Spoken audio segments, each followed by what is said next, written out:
Good morning class. तो आज हम लोग डिस्कस कर रहे हैं 7.6 और हमने इसके क्वेश्चन भी दिए थे आप लोगों को कल, ठीक है। और अब इसके आगे हम लोग कंटिन्यू करते हैं और इसको 7.6 को खत्म करते हैं, ठीक है। आज हमने काफी इंपॉर्टेंट क्वेश्चन इसके लिए, बहुत इंपॉर्टेंट लेक्चर है, थोड़ा ध्यान से देखिएगा।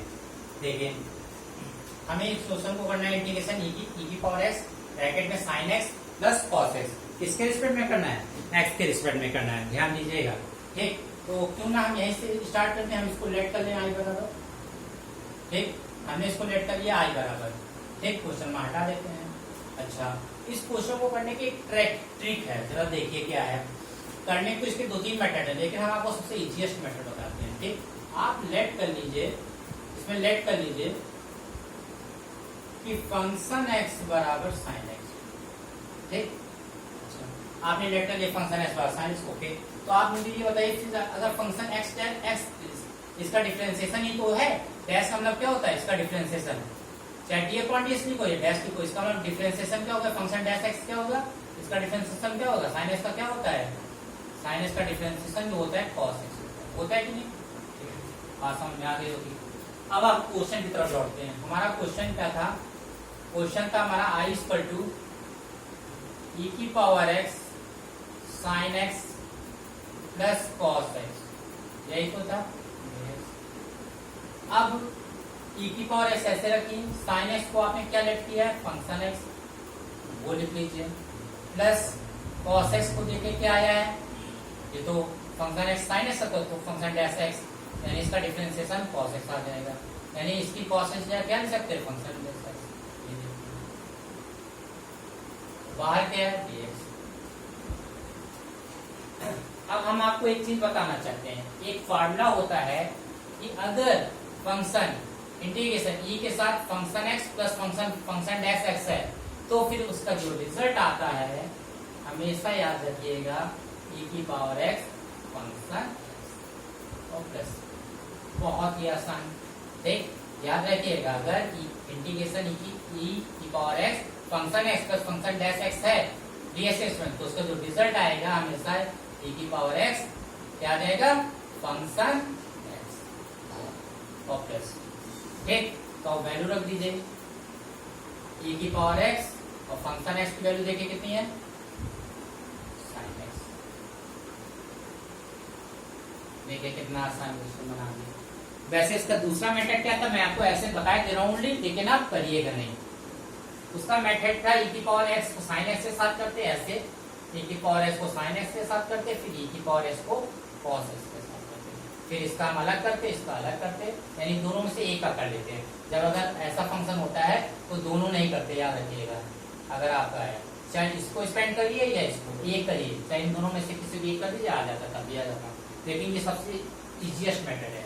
तो समझ में आया? हमने इसको लेट कर लिया फंक्शन एक्स को साइन एक्स, तो फंक्शन डैश एक्स क्या आ जाएगा? Cos x. क्वेश्चन पे वापस आ जाते हैं, इसको डी की power x bracket sine x plus cos x dx के रिस्पेक्ट में साइन एक्स की जगह फंक्शन एक्स रख दिया और कॉस एक्स की जगह फंक्शन डैश एक्स रख दिया। और आप जान लीजिए फार्मूला होता है अगर इंटीग्रेशन ई की पावर एक्स ब्रैकेट में function X plus function dash x को डीएक्स रिस्पेक्ट मिलता है, तो उसका रिजल्ट जो आता है ई की पावर एक्स फंक्शन एक्स आता है। सी तो लास्ट में जब डिफरेंशिएशन हो जाता है इसलिए लगाते हैं, ई की पावर एक्स ऐसे रखा और फंक्शन एक्स की वैल्यू देखिए क्या है, ठीक। चलिए दूसरे क्वेश्चन को करते हैं। दूसरा क्वेश्चन भी हमें लगता है इसी कॉन्सेप्ट पर हमने कोशिश करते हैं। देखिए इसको आई मान लेते हैं, क्या मान लेते हैं? आई। हमने मान लिया कि ये आई बराबर है, तो आई बराबर अगर आपने माना इंटीग्रेशन एक्स ई की पावर एक्स ब्रैकेट में 1 प्लस एक्स का होल स्क्वायर डीएक्स। देखिए इसको कैसे करते हैं, थोड़ा ध्यान दीजिएगा इस क्वेश्चन को, इंपॉर्टेंट क्वेश्चन है ये, ठीक है। ऐसे लिखिए, जैसे हम लिख रहे हैं वैसे लिखिए।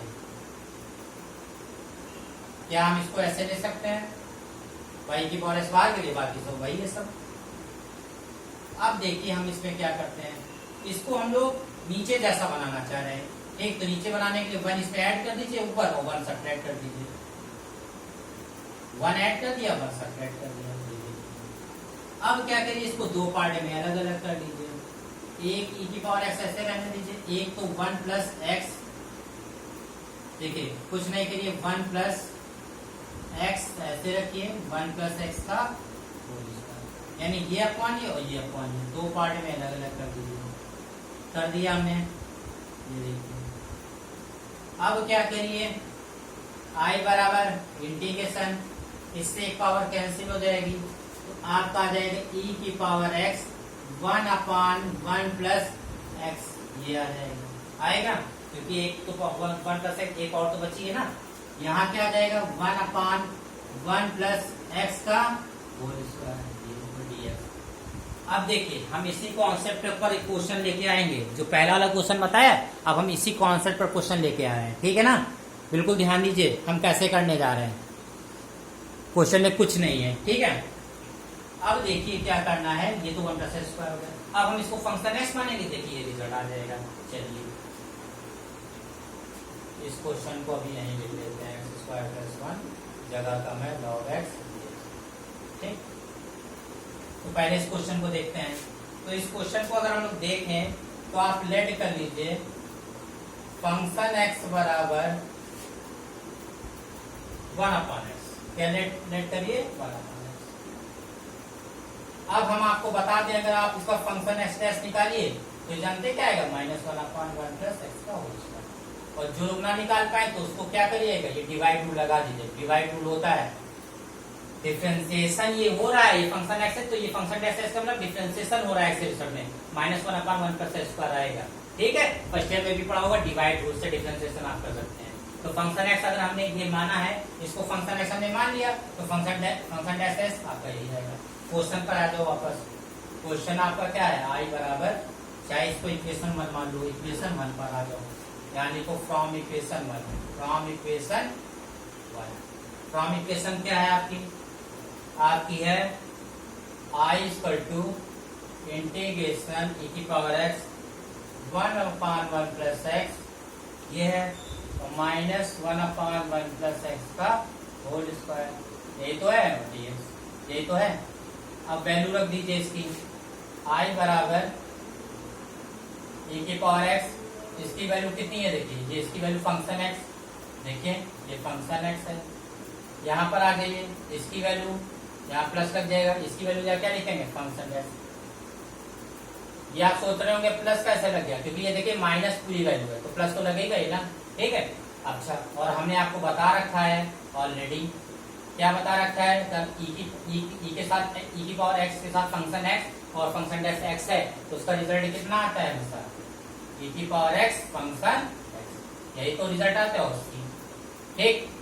तो इसका मतलब हम कह सकते हैं, फिर हमारा रिजल्ट क्या आएगा, आई बराबर, इसका मतलब हमारा रिजल्ट आएगा आई इक्वल टू, ठीक, ई की पावर एक्स ऐसे रख दीजिए, और फंक्शन एक्स की वैल्यू देखिए कितनी है, ये देखिए हमने सेट की थी, ई की पावर एक्स, और इसकी वैल्यू है आपकी 1/1 प्लस एक्स और प्लस सी। चाहे तो आप ऐसे भी दे सकते हैं, ई की power X upon 1 plus X plus C. इसका रिजल्ट यही तो आता है, ई की पावर एक्स ब्रैकेट में function X plus function dash X के साथ डीएक्स, तो पहले ऑप्शन में है तो बताया, तो इसका रिजल्ट क्या आता है, ई की पावर एक्स फंक्शन एक्स और सी तो लास्ट में लगता है, ई की पावर एक्स रखा, फंक्शन एक्स की वैल्यू रख दीजिए प्लस सी। इसको हम ऐसे कर सकते हैं, ई की पावर एक्स की 1 से करेंगे, ये 1/1 एक्स और प्लस सी। क्लियर है कॉन्सेप्ट। अब हम लोग अगला क्वेश्चन करने की कोशिश करते हैं, ये भी काफी इंपॉर्टेंट क्वेश्चन है, इसको जरा हम सही से लिख लेते हैं, एक्स स्क्वायर प्लस 1 और लॉग एक्स, ठीक। क्वेश्चन है आपका I बराबर x square plus 1 log x, इसका डिफरेंशिएशन करना है, देखिए कैसे करते हैं, ठीक। तो आपने I बराबर मान लिया, इसको ऐसा करिए, दो पार्ट में डिवाइड करिए, एक तो एक्स स्क्वायर लॉग एक्स इसके साथ इंटू कर दीजिए, और एक 1 के साथ इंटू कर दीजिए, 1 के साथ लॉग एक्स, ठीक है। ये देखिए हमने कर दिया, और dx तो ये पूरा है ये, ठीक।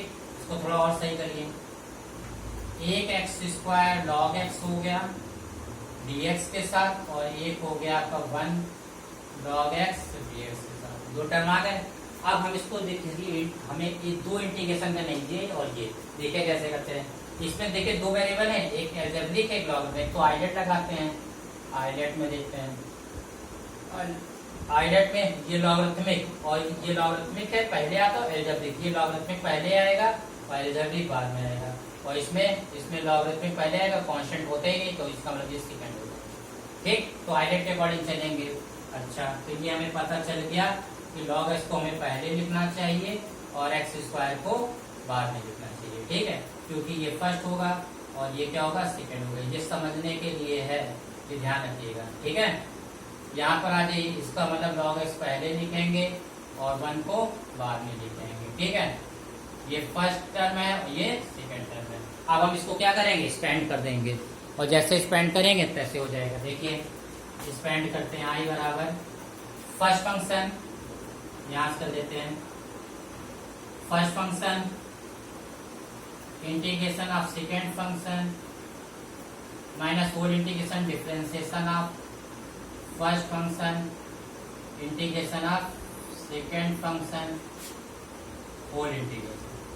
First function integration of second function minus differentiation of first function integration of second function. ये तो इसका हो गया। अब इसमें ये प्लस लगाइए दूसरे वाले बात है, first function integration of second function minus whole integration differentiation of first function, ठीक, और इंटीग्रेशन ऑफ सेकेंड फंक्शन और फिर dx। क्या है, कितना है यहाँ पर 1 dx, यहाँ हो जाएगा और dx कितना है dx। फिर से देखिए फर्स्ट फंक्शन log x, ये प्लस लगा है first function integration of second function minus differentiation of first function integration of second function, ये 1 dx है। और ये जो dx लास्ट में आप जरा सा देख रहे हैं, जगह नहीं है, ये पूरे का होल है इंटीग्रेशन है, ये लास्ट में dx है, ये जो देख रहे हैं ये लास्ट में dx है। ठीक है, अच्छा यहाँ पर आइए सॉल्व कर लेते हैं। log x ऐसे हो जाएगा, इसका क्या हो जाएगा इंटीग्रेशन x³ स्क्वायर है ना, तो x³ ये फॉरवर्ड जाएगी।